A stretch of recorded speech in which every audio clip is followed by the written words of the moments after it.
How could a quiet grandfather with a foggy memory bring down the woman who nearly erased him? When a bank courier pressed a sealed envelope into my shaking hands, I finally saw what my daughter-in-law was really hiding. By the time my revenge landed, nobody would ever call me forgetful again.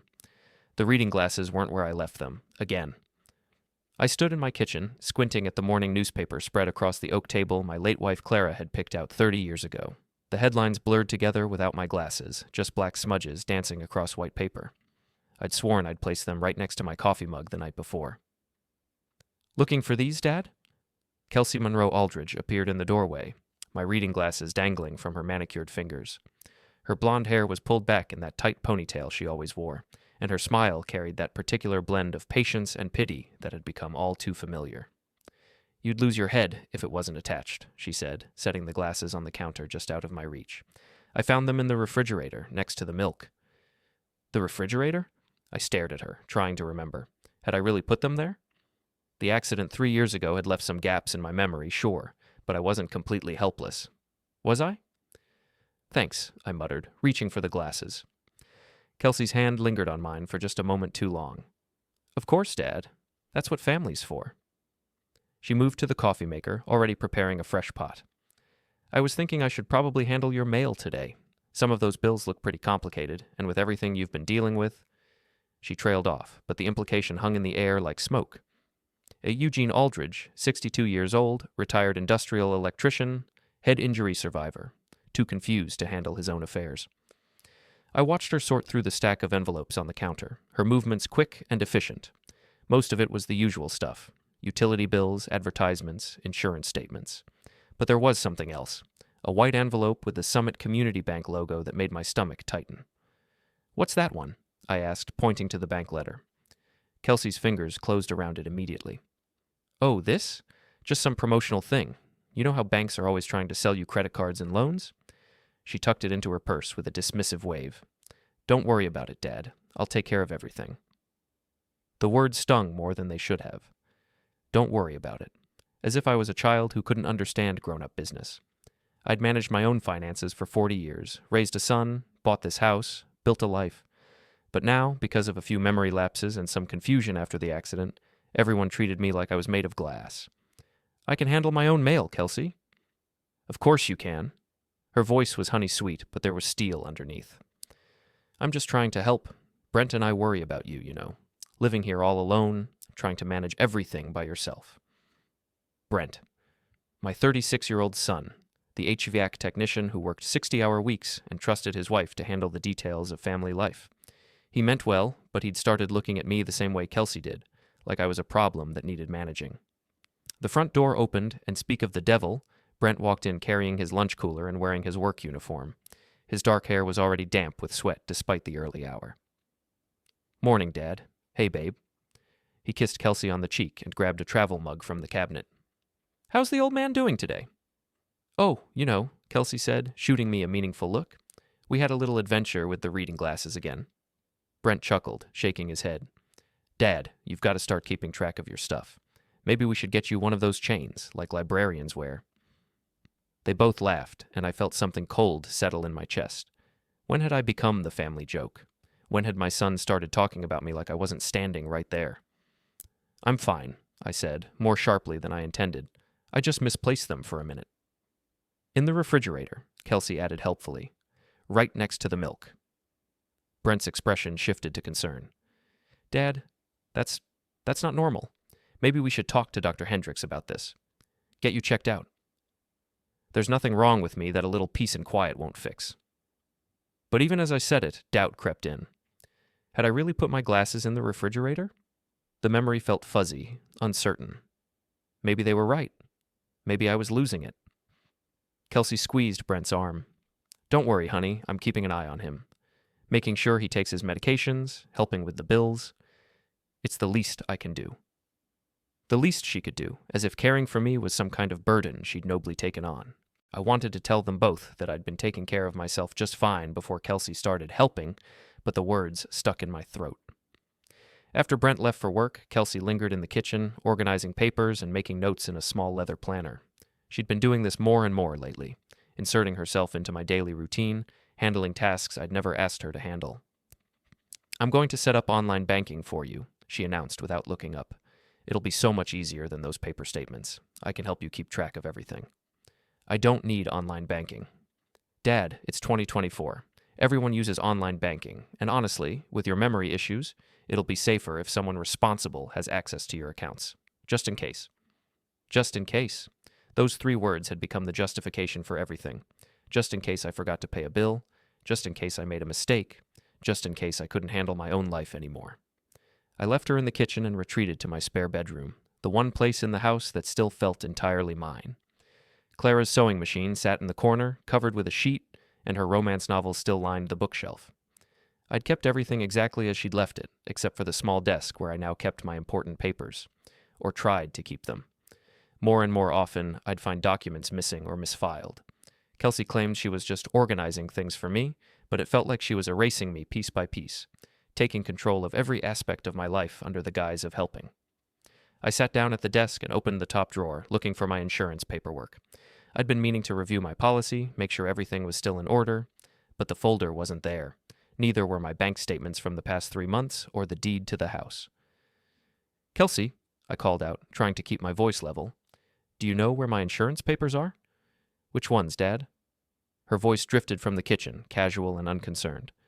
The life insurance policy, the homeowner's insurance, all of it. Oh, I put those somewhere safe. Don't worry, I'll handle the renewals when they come up. Don't worry. There were those words again.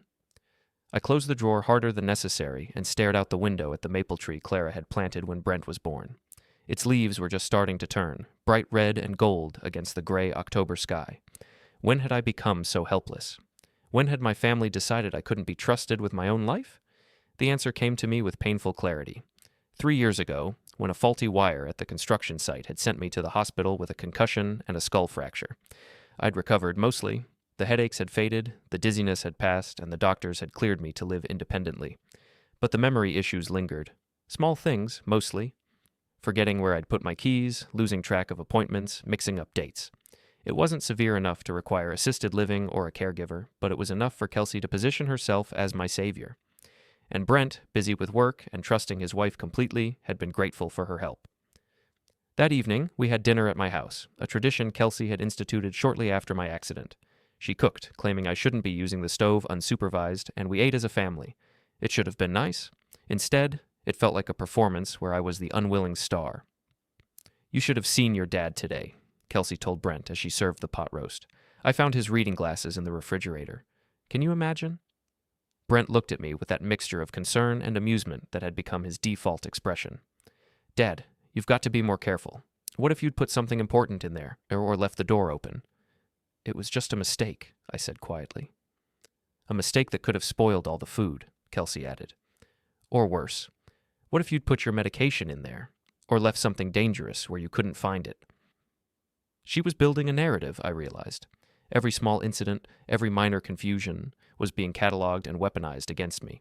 I was being painted as increasingly incompetent, increasingly dangerous to myself. Maybe we should think about getting you some help, Brent said carefully. Someone to come by during the day, make sure you're okay. I don't need a babysitter. Not a babysitter, Dad. Just, support. Kelsey can't be here all the time, and I worry about you being alone.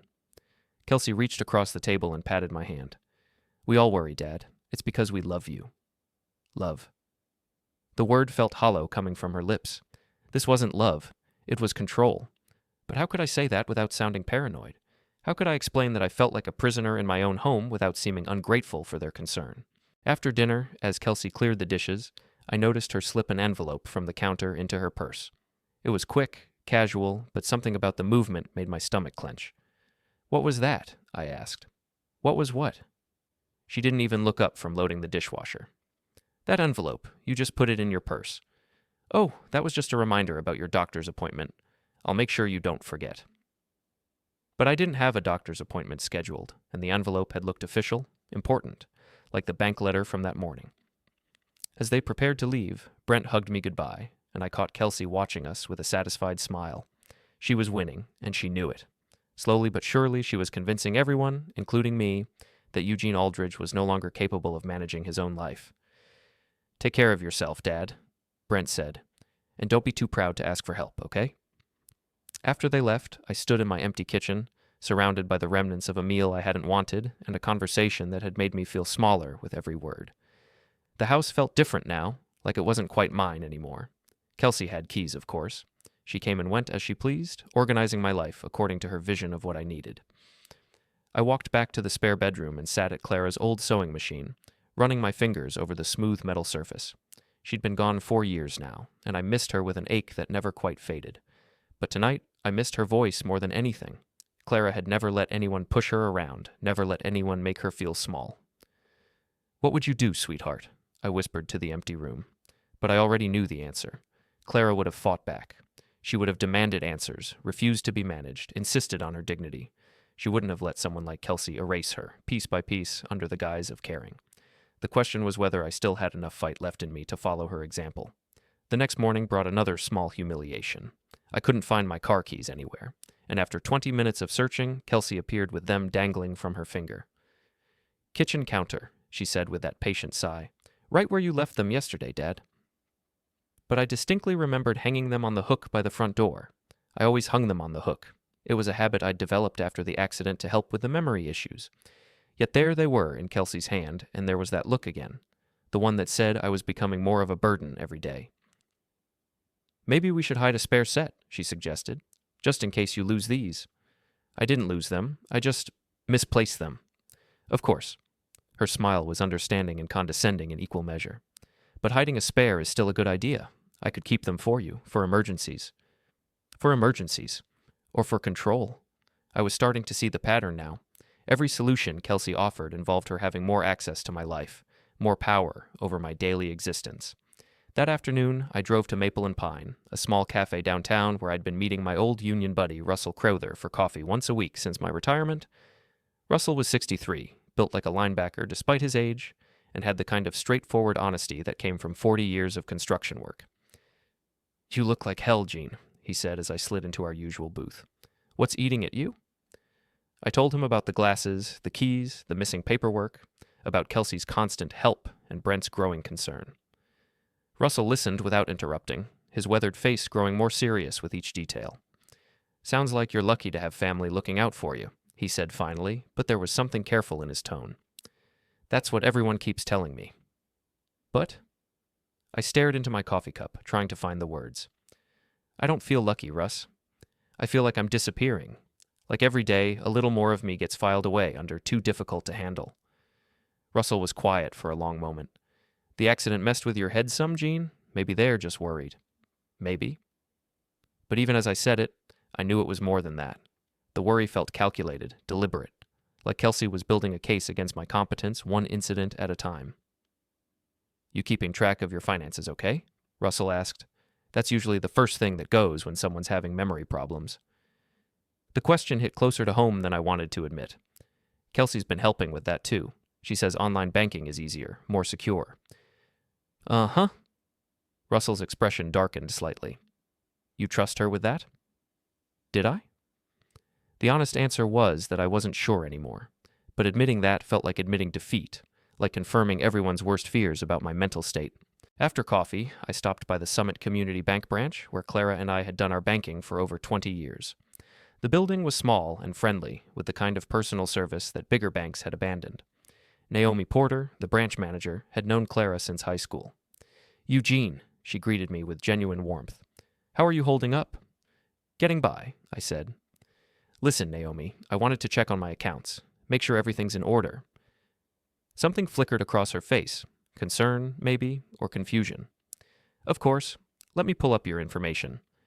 She typed on her computer, her brow furrowing slightly as she read the screen. "Is there something specific you're looking for?" "Just a general overview. Checking, savings, any loans or credit lines." Naomi's fingers paused over the keyboard. "Eugene, I probably shouldn't say this, but you might want to request a full credit report. Sometimes it's good to see the complete picture, especially if you're concerned about account security." The way she said it made my stomach drop. Is there something wrong? "I can't discuss specific details without proper authorization, but..." She glanced around the small lobby, then leaned closer. "A credit report would show you everything that's been opened in your name, from all institutions, not just ours." Opened in my name. The phrase sent a chill down my spine. Naomi, if someone were to open accounts or take out loans without my knowledge, that would be identity theft, she said quietly, and it happens more often than people think, especially to folks who might be vulnerable. Vulnerable, another word that had come to define my life since the accident, but this time it carried a different weight, not just mentally vulnerable, but financially vulnerable, a target. I drove home with Naomi's words echoing in my head. A credit report would show everything opened in my name, everything. The thought both terrified and energized me. If Kelsey was doing something she shouldn't, a credit report would reveal it, and if she wasn't, well, at least I'd know for sure. That evening, Kelsey appeared at my door with groceries and her usual cheerful efficiency. "I picked up your prescriptions," she announced, setting several orange bottles on the kitchen counter. "The pharmacist said you seemed confused when you were there last week. He was worried you might not understand the dosing instructions." I stared at the bottles, trying to remember my last trip to the pharmacy. It was fuzzy, like most of my recent memories, but I didn't recall being confused. Concerned about the cost, maybe, but not confused. "I understand my medications just fine." "Of course you do, Dad, but it doesn't hurt to have someone double-check, right? I made you a chart." She pulled out a laminated sheet with days of the week and medication times clearly marked. "This way, you won't accidentally take too much or forget a dose." The chart was thorough, professional-looking, the kind of thing you'd make for someone who couldn't be trusted with their own health care. I felt another piece of my independence slip away. "I also talked to Dr. Hendrick's office about setting up a consultation," Kelsey continued, "just to review your medications and make sure everything's working properly." "I didn't ask you to do that." "I know, but Brent and I think it's important, especially with the memory issues getting worse." Were they getting worse? Sometimes I felt like I was losing my mind, but other times I wondered if I was just being gaslit into believing I was more impaired than I actually was. The line between real symptoms and manufactured helplessness was becoming impossible to distinguish. Later that night, after Kelsey had gone home, I sat in my spare bedroom and tried to piece together a timeline. When had she first started helping with my bills? When had she gained access to my mail, my medications, my daily routine? It had been gradual, each step seeming reasonable in isolation, but adding up to something that felt like suffocation. I opened my desk drawer again, looking for any financial documents I might have missed. In the very back, I found a folder I'd forgotten about, insurance papers from my work accident. As I flipped through them, a piece of paper fell out. It was a calendar alert I'd written to myself months ago. Loan renewal meeting, October 15th. October 15th was tomorrow. I stared at the note, my heart racing. I had no memory of scheduling any loan renewal meeting. I didn't have any loans that needed renewing, but there it was, in my own handwriting, with a time and location I didn't recognize. The smart thing would be to ask Kelsey about it. She'd been handling my paperwork, after all. Maybe she'd scheduled something and I'd simply forgotten to update my notes. But something held me back, a growing suspicion that asking Kelsey would only result in more condescending explanations about my failing memory. Instead, I decided to keep the appointment myself. If it was legitimate, I'd handle it. If it was a mistake, I'd clear it up. Either way, I'd prove to myself that Eugene Aldridge was still capable of managing his own affairs. The next morning, I told Kelsey I was going to run errands and would be out for most of the day. She offered to come with me, of course, but I insisted I could handle it alone. "Just be careful, Dad," she said, and I caught something in her voice. Not concern, but calculation. Like she was already planning how to spin whatever mistakes I might make. The address on my note led me to a loan office in the downtown financial district. The building was sleek and modern, nothing like the small-town bank where Clara and I had always done business. I felt out of place in the marble lobby, but I took the elevator to the third floor and found the office number I'd written down. "Mr. Aldridge," the loan officer greeted me. He was young, maybe 30, with a kind of aggressive friendliness that made me immediately uncomfortable. "Right on time. Are you ready to discuss the renewal terms?" "I'm sorry," I said slowly. "I think there might be some confusion. What loan are we renewing?" The young man's smile faltered slightly. "The personal loan you took out 6 months ago, $15,000, secured against your home equity. It's coming due, and we need to discuss your options." $15,000, secured against my home. I felt the floor shift beneath my feet. "I never took out a loan," I said quietly. "Sir, I have all the paperwork right here." He opened a file and spread documents across his desk. "Your signature, your social security number, your home address, everything's in order." I looked at the papers, and there it was. My name, my information, my signature. but I had no memory of signing anything, no memory of needing $15,000 or agreeing to put my house at risk. Who arranged this meeting? I asked. Your daughter-in-law called last week, Mrs. Kelsey Aldridge. She said you were having some memory issues and might need help understanding the renewal process. Of course she had. Kelsey had known about this loan, had scheduled this meeting, had prepared everyone for the possibility that I might not remember. Because she knew I wouldn't remember, because I hadn't been there when it was arranged. I need copies of everything, I said, my voice steadier than I felt. All the original documents, payment history, everything. The loan officer looked uncomfortable. Sir, if you're having memory problems, maybe we should wait for your daughter-in-law to arrive. She said she might be joining us. No. The word came out sharper than I intended. This is my loan, my house, my business. I want those copies now. 20 minutes later, I walked out of the building with a thick folder of documents and a sick feeling in my stomach. The paperwork told a clear story. 6 months ago, someone had walked into that office with my identification and my personal information and borrowed $15,000 against my home.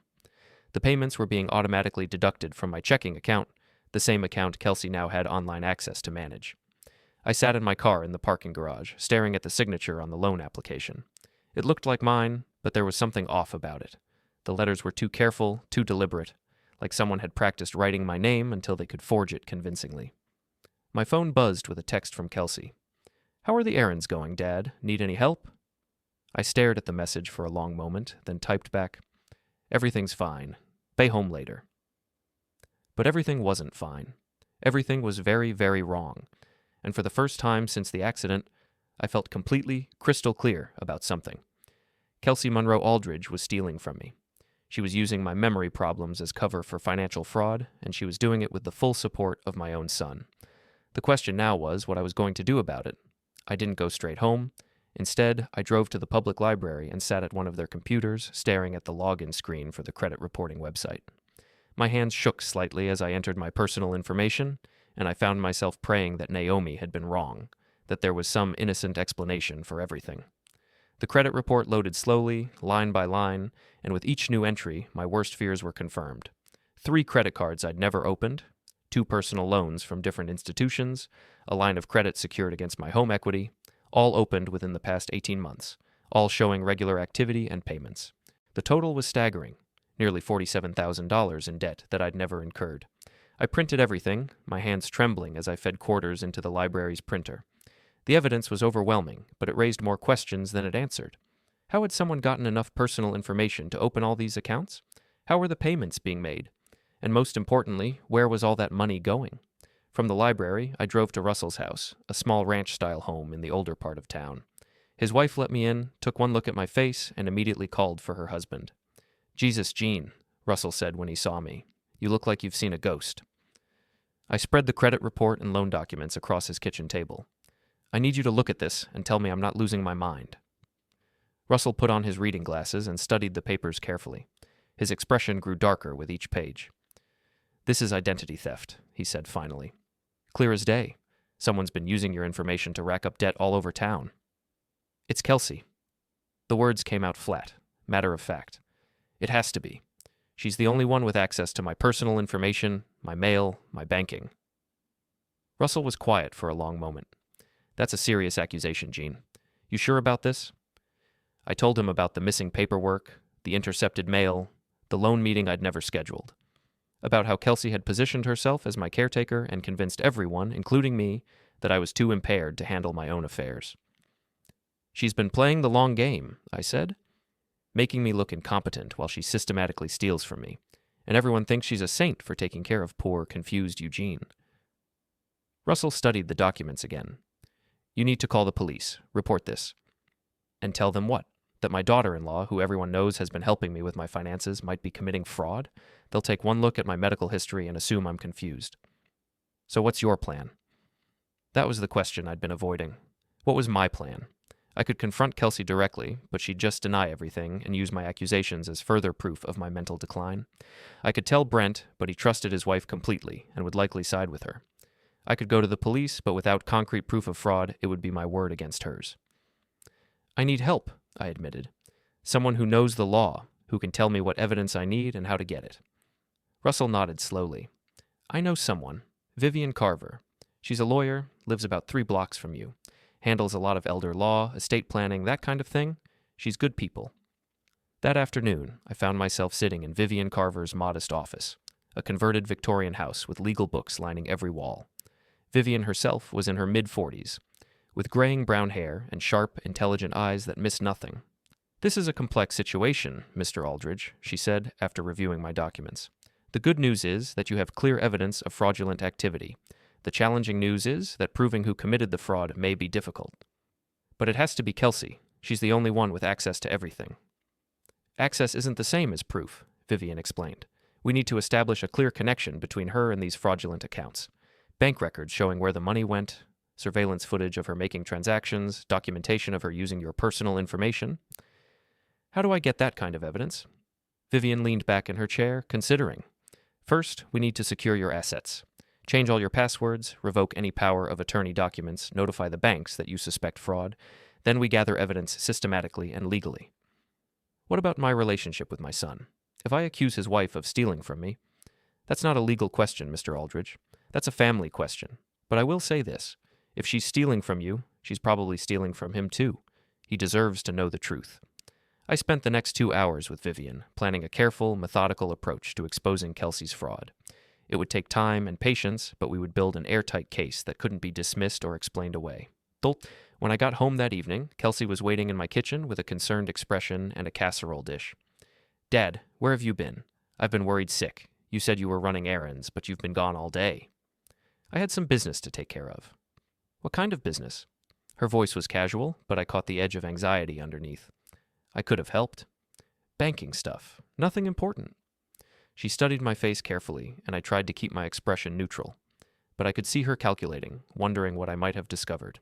"Did you go to Summit Community?" she asked. "Because I talked to Naomi yesterday, and she mentioned you seemed confused about your accounts." Naomi hadn't mentioned talking to Kelsey, but I wasn't surprised. Kelsey had probably called to check on what I might have learned. "Just routine stuff," I said. "Making sure everything's in order." "Of course, that's smart." Her smile was bright and supportive, but her eyes remained watchful. "You know, I've been thinking we should sit down together and go through all your accounts. Make sure you understand the online banking system, review your automatic payments, that sort of thing." "That sounds like a good idea," I lied. "Great. How about tomorrow? I can come by in the morning and we'll make a day of it, really get everything organized." She was moving fast now, probably worried about what I might have discovered. Tomorrow would be her chance to assess the damage and figure out how to contain it. "Actually," I said, "I'm pretty tired tonight. All that running around. I think I'll just have a quiet evening and get to bed early." "Are you feeling okay? You seem different." Different. Because for the first time in 2 years, I wasn't playing the role of confused, helpless Eugene. I was thinking clearly, planning carefully, and preparing to fight back. "Just tired," I repeated.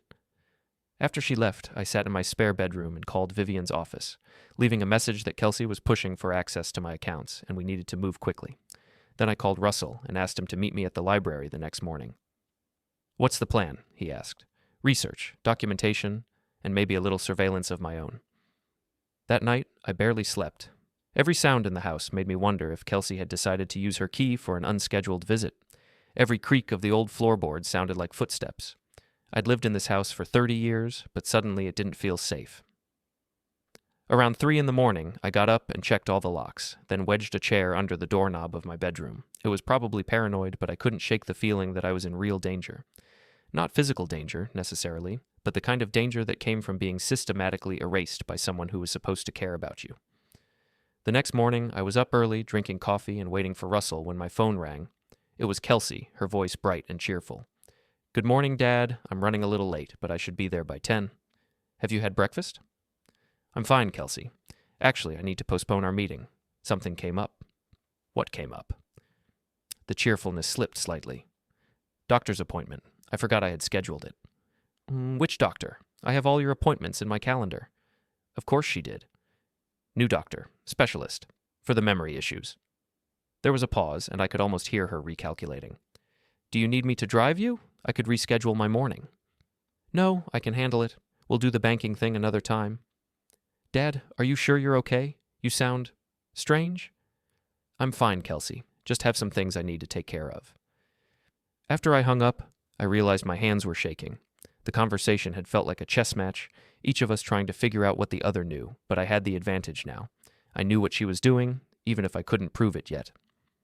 Russell picked me up at 9, and we spent the morning at the library, using their computers to research Kelsey's background.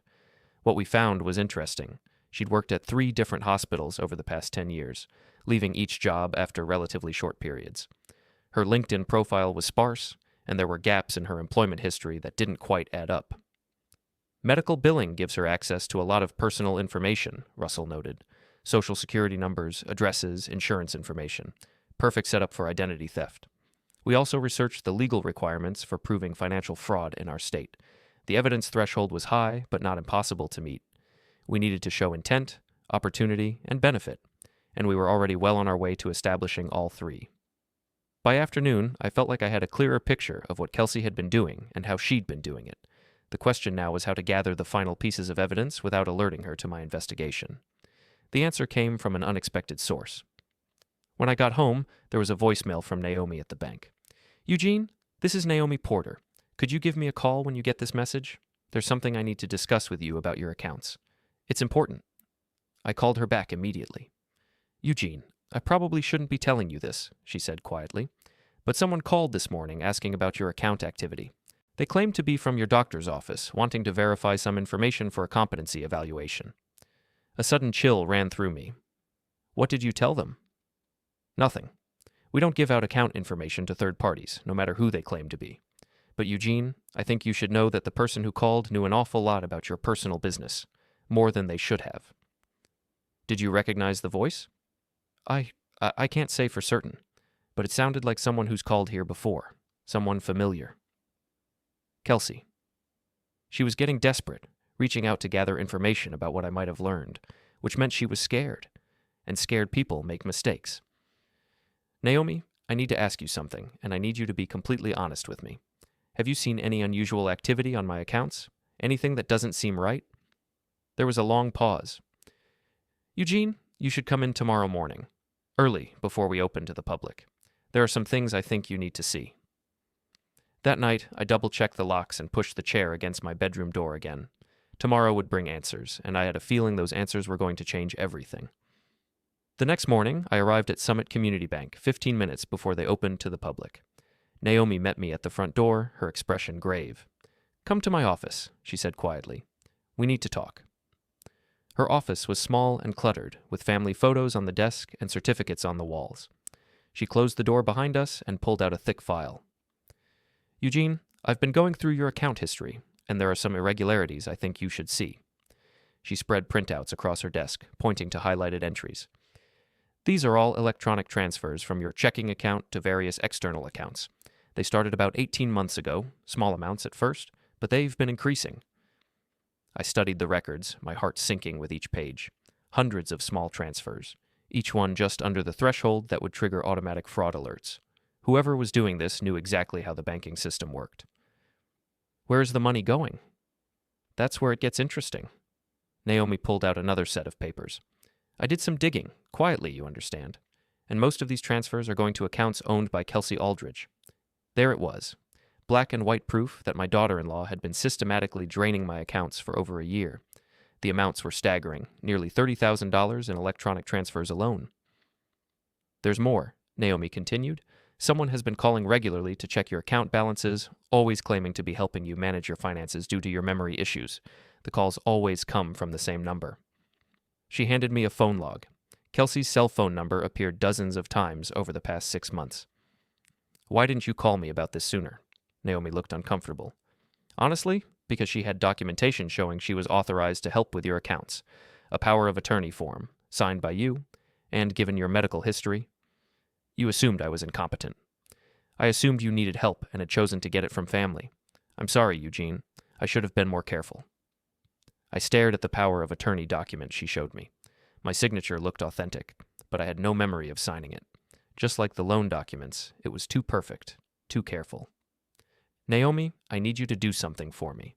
I need you to flag my accounts for any suspicious activity and require in-person verification for any major transactions. And I need copies of everything, all the transfer records, phone logs, everything." "Of course. But Eugene, you need to report this to the police. This is a serious crime. I will, but I need to be careful about how I handle it.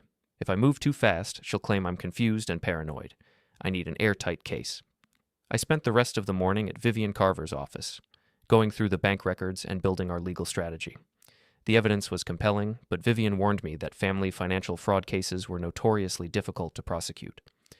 She'll claim she had permission, Vivian explained, that you asked her to help with your finances and forgot about it due to your memory issues. We need to prove intent to defraud, which means showing she deliberately deceived you. What about the forged power of attorney? That's our strongest piece of evidence, but we'd need a handwriting expert to prove forgery. That takes time and money. I have time, and I'll find the money. That afternoon, I met Russell at a small diner across town to plan our next steps. We were deep in conversation when my phone buzzed with a text from Kelsey. Dad, I stopped by your house, but you weren't there. Everything okay?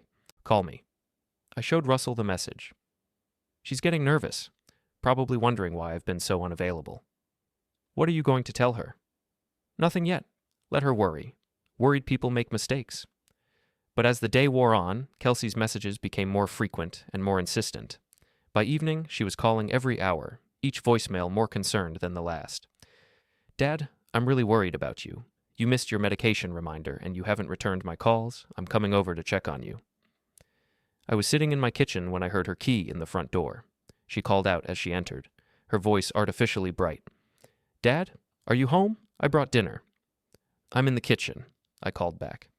She appeared in the doorway carrying a bag from the local Chinese restaurant, but her smile didn't reach her eyes.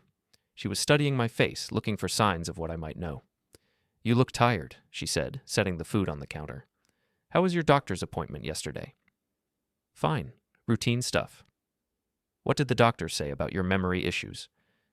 I met her gaze steadily. He said I'm doing better than expected, sharper than people give me credit for. Something flickered across her expression. Concern, maybe, or fear. That's wonderful, Dad. I'm so glad to hear it. We ate dinner mostly in silence, each of us lost in our own thoughts. Kelsey kept glancing at me, clearly wanting to ask more questions, but not quite daring to. I could see her calculating, trying to figure out if I suspected anything. Dad, she said finally, I've been thinking about our conversation the other day, about organizing your finances. Maybe we should do that soon, get everything straightened out. What's the rush? No rush. I just want to make sure everything's in order. You know, in case anything happens. In case anything happens. Like in case I figure out what she's been doing and put a stop to it. We'll get to it, I said noncommittally. After she left, I called Vivian and updated her on the conversation. She's getting desperate, I told her, pushing harder for access to my accounts. That's actually good for our case, Vivian said. Desperation leads to mistakes. But Eugene, you need to be careful. If she realizes you're on to her, she might escalate. Escalate how? Try to have you declared incompetent. Get legal guardianship. Once she has that, she can do whatever she wants with your assets, and there won't be much you can do to stop her. The thought sent a chill down my spine. I'd been so focused on gathering evidence that I hadn't considered the possibility that Kelsey might go on the offensive. That night, I barely slept again. Every sound outside made me wonder if Kelsey was out there, planning her next move. I'd underestimated her before. We all had. She was smarter and more ruthless than any of us had realized. The next morning brought an unexpected development. I was drinking coffee and reading the paper when there was a knock at my front door. Through the window, I could see a young man in a bank uniform holding an envelope. I opened the door cautiously. Can I help you? Mr. Eugene Aldridge? When I nodded, he handed me the envelope. I'm Paul Jimenez from Summit Community Bank. Ms. Porter asked me to deliver this personally. He started to turn away, then stopped and looked back at me. His voice dropped to barely above a whisper.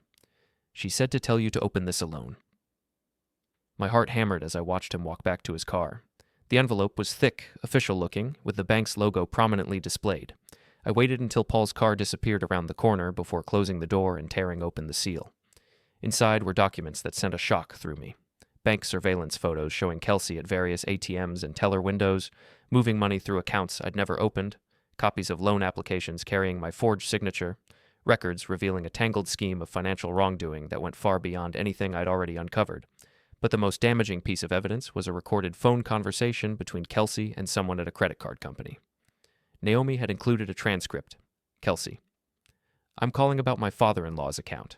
He's been having some memory issues, and I need to update his contact information. Representative. I'll need to verify some information first. Kelsey. Of course. His social security number is... She rattled off my personal information with casual familiarity, then proceeded to change my mailing address to a P.O. box I'd never heard of. The conversation was clearly recorded without my knowledge or consent, and it proved that Kelsey had been systematically intercepting my financial correspondence. There was also a note from Naomi. Eugene, I've been gathering this evidence for weeks, but I couldn't share it until I was certain it was accurate. This woman has been stealing from you on a massive scale. The total amount is over $60,000. You need to act quickly before she realizes we're onto her. N. $60,000. The number hit me like a physical blow. She'd stolen more money than I made in a year during my working days. Money that was supposed to secure my retirement, pay for my health care, maybe leave something for Brent when I was gone. I sat in my kitchen, surrounded by evidence of my daughter-in-law's betrayal, and felt something I hadn't experienced since Clara passed away. Pure, crystalline rage.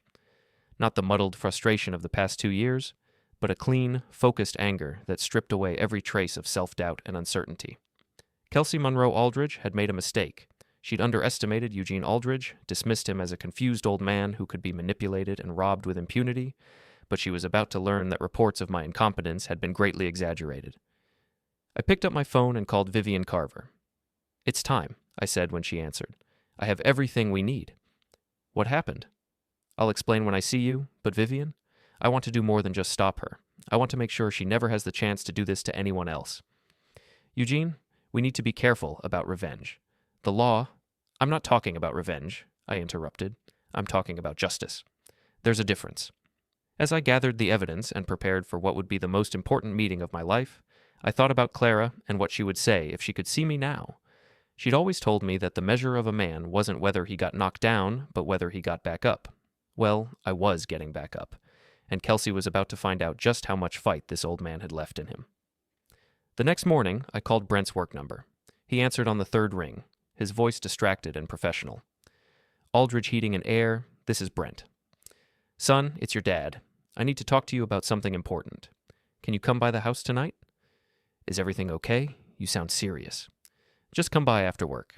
And Brent, don't mention this to Kelsey. Not yet. There was a pause. Dad, you're starting to worry me. What's going on? I'll explain everything tonight. Just trust me on this, okay? Okay, I'll be there around 6. I spent the day with Vivian, going through the evidence package Naomi had compiled and planning our final strategy. The surveillance photos were particularly damning. Clear images of Kelsey conducting transactions at multiple banks, often within hours of each other. This is a prosecutor's dream, Vivian said, studying the timeline we'd constructed. She's been running a sophisticated identity theft operation using your personal information. The pattern is unmistakable. What's our next step? We need to coordinate with the bank and the police to transfer the fraudulent debt back to her name. Since she opened these accounts illegally, she becomes liable for all the debt. It's a form of legal jujitsu, using her own crimes against her. And my house? Safe. Once we prove the loans were fraudulent, the liens against your property become invalid. But Eugene, there's something else we need to discuss. Your son. I'd been dreading this conversation. What about him? He's married to her. Depending on your state's laws regarding marital property, he could potentially be held liable for some of her debts. We need to make sure he's protected. How do we do that? He needs to file for divorce immediately, before we expose the fraud. It creates legal separation between him and her financial crimes.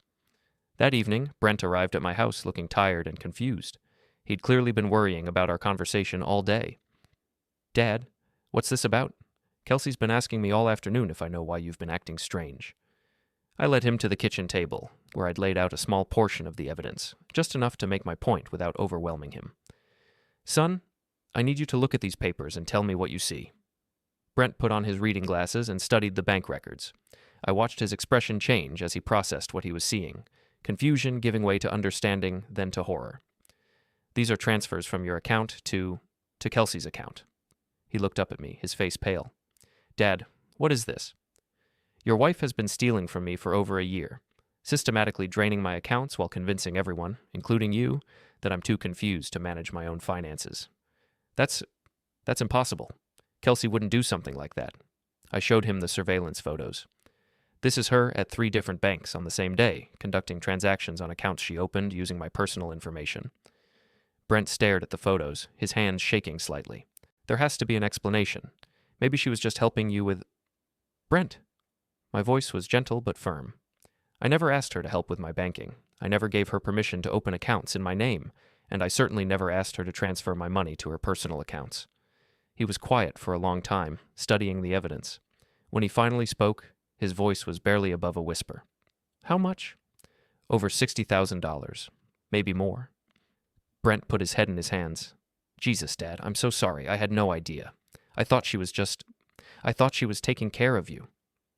She was taking care of herself, and she was using my memory problems as cover. What do we do now? I pulled out Vivian's business card. First, you need to call this lawyer, tonight. She's going to explain some things you need to know about protecting yourself legally. Protecting myself? Son, you're married to someone who's committed serious financial crimes. Depending on how this plays out, you could be held responsible for her debts. You need to file for divorce immediately. Brent looked like I'd slapped him. Divorce? Dad, I can't just... You can and you will, unless you want to lose your house, your business, everything you've worked for. But what if there's an explanation? What if this is all some kind of misunderstanding? I showed him the transcript of Kelsey's phone call to the credit card company. Read this. Tell me how someone misunderstands their way into impersonating their father-in-law to steal his personal information. Brent read the transcript twice, his expression growing darker with each word. She knew your social security number by heart. She knew everything by heart, because she'd been planning this for a long time. How long? I think it started right after my accident, when I was vulnerable and confused, and everyone was so grateful that she was willing to help take care of me. Brent was quiet for several minutes, processing everything. Finally, he looked up at me with tears in his eyes. Dad, I'm so sorry. I should have seen this. I should have protected you. You couldn't have known. She fooled all of us. What happens to her now? That depends on how she handles what comes next. But Brent, I need you to understand something. What she did wasn't just theft. It was abuse. She used my medical condition to manipulate and rob me. That's not something I can forgive or forget. I understand? Do you? Because this is going to get ugly. There will be police reports and court hearings and probably jail time. Your wife is going to be publicly exposed as a criminal. Are you prepared for that? Brent was quiet for a long moment. I keep thinking about all the times she told me you were getting worse, all the stories about you being confused or forgetting things. Was any of it true? Some of it. I do have memory problems from the accident, but she exaggerated everything, made me seem more impaired than I actually was, and some of the incidents she described never happened at all. Like what? Remember the story about me getting lost at the grocery store? I was never lost. I just took a different route home because of construction, but she turned it into evidence that I was becoming dangerous behind the wheel. She told me you'd put your medication in the refrigerator. I never did that. But she had access to my house, my medicine cabinet. It would have been easy for her to move things around and then discover them in the wrong place. Brent shook his head slowly. She was gaslighting you, making you doubt your own memory. And it worked. For a while, I started to believe I really was losing my mind. What changed? I thought about the moment in the loan officer's office when everything had become clear. I realized that my memory might be imperfect, but my instincts were still good, and my instincts were screaming that something was wrong. We talked for another hour, going through the evidence and planning the next steps. Brent called Vivian from my kitchen, and they had a long, difficult conversation about divorce proceedings and asset protection. By the time he hung up, he looked 10 years older. She wants to meet with me tomorrow morning, he said, to start the paperwork. Are you okay with this? No, but I don't have a choice, do I?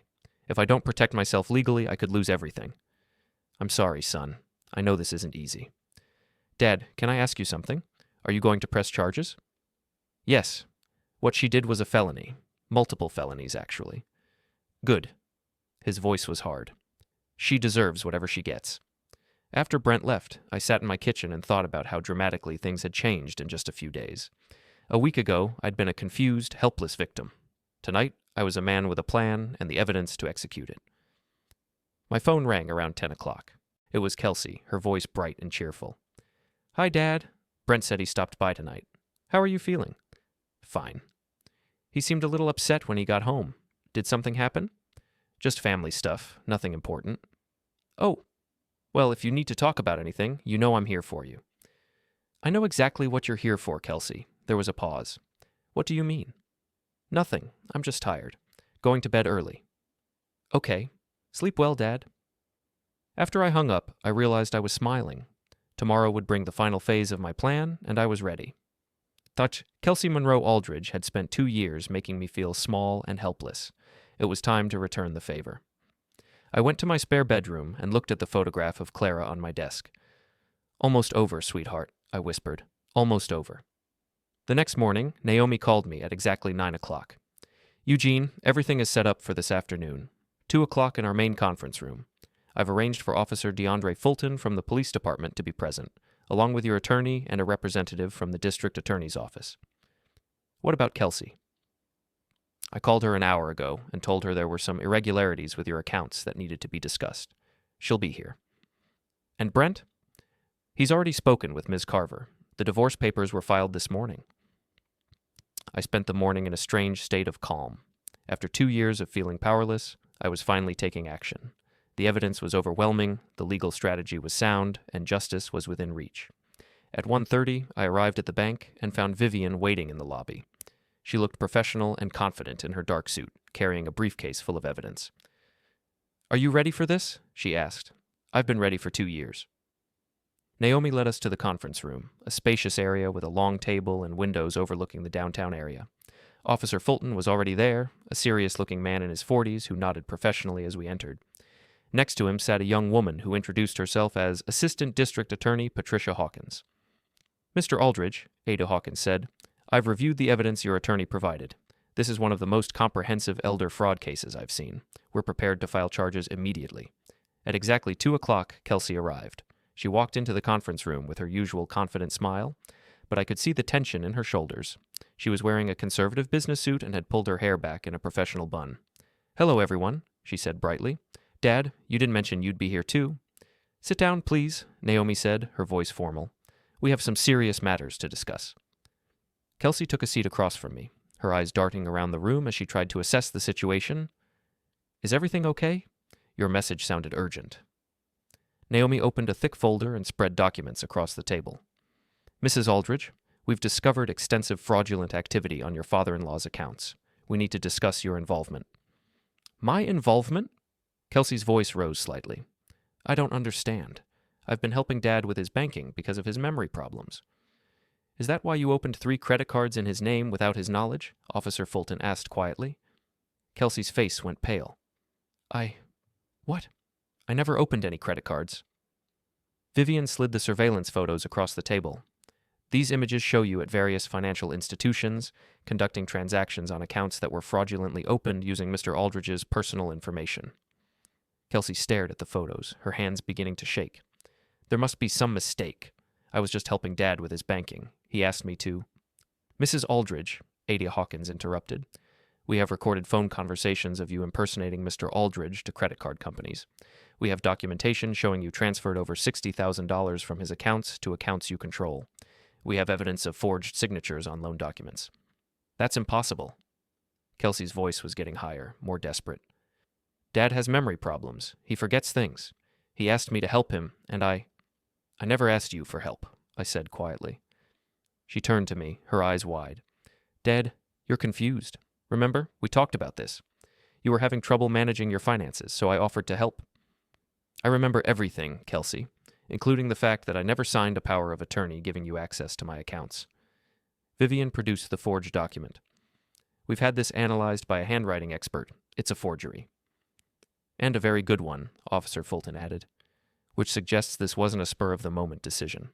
This was a carefully planned criminal enterprise." Kelsey was looking around the room frantically, realizing that her carefully constructed web of lies was collapsing. "You don't understand. He really does have memory problems. Ask Brent. Ask anyone. Dad forgets everything." "Your husband filed for divorce this morning," Vivian said matter-of-factly. "He's also provided a statement to the police detailing suspicious behavior he observed but didn't understand at the time." "Brent filed for— No, that's not possible. We're happy. We're fine." "You're a criminal," I said, my voice steady and clear, "and your husband is protecting himself from your crimes." Ada Hawkins leaned forward. Mrs. Aldridge, you're facing multiple felony charges: identity theft, financial fraud, elder abuse, and forgery. The total amount stolen exceeds the threshold for grand theft. We're talking about serious prison time. But I was helping him. Kelsey's composure finally cracked completely. He couldn't manage his own affairs. Someone had to take care of him. By stealing his money? Officer Fulton asked. I wasn't stealing. I was managing his assets, making sure he didn't waste his money or get taken advantage of by someone else. By transferring it to your personal accounts? Vivian pressed. I was keeping it safe. For yourself, I said. Kelsey turned to me with tears streaming down her face. Dad, please, you have to understand. I was trying to help you. I was trying to take care of you. You were trying to rob me blind while making everyone believe I was incompetent. Naomi slid another document across the table. Mrs. Aldridge, we've prepared paperwork transferring all fraudulent debts to your name. Since you opened these accounts illegally, you're now personally responsible for all outstanding balances.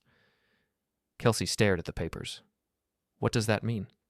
It means, Vivian explained, that every loan you took out in Mr. Aldridge's name is now your responsibility. Every credit card, every line of credit, every penny of debt you created. But I can't afford to pay all that back. You should have thought of that before you stole it, I said. Officer Fulton stood up. Mrs. Aldridge, you're under arrest for financial fraud, identity theft, and elder abuse. He began reading her Miranda rights as he placed handcuffs on her wrists. Dad, please, Kelsey called out as Officer Fulton led her toward the door. Don't let them do this to me. I was trying to help you. You were helping yourself, I replied, and now you're going to pay for it. After they left, I sat in the conference room with Vivian and Naomi, feeling a mixture of satisfaction and exhaustion. It was over. After 2 years of manipulation and theft, Kelsey Monroe Aldridge was finally facing the consequences of her actions. What happens now? I asked. The criminal case will proceed, Ada Hawkins explained. With the evidence we have, I expect she'll be offered a plea deal, probably 3 to 5 years in prison, plus full restitution. And my assets. Completely protected, Vivian assured me. All fraudulent liens against your property have been removed. Your credit report will be cleaned up, and you'll receive compensation for the stolen funds through the restitution process. Naomi handed me a final document. This is an eviction notice for your property. Since Mrs. Aldridge no longer has any legal right to access your home, and her marriage to your son is being dissolved, she'll need to remove her belongings within 30 days. I looked at the eviction notice, thinking about how Kelsey had used my own house as a base of operations for her crimes. She won't be able to afford a lawyer, will she? Not with all those debts in her name now?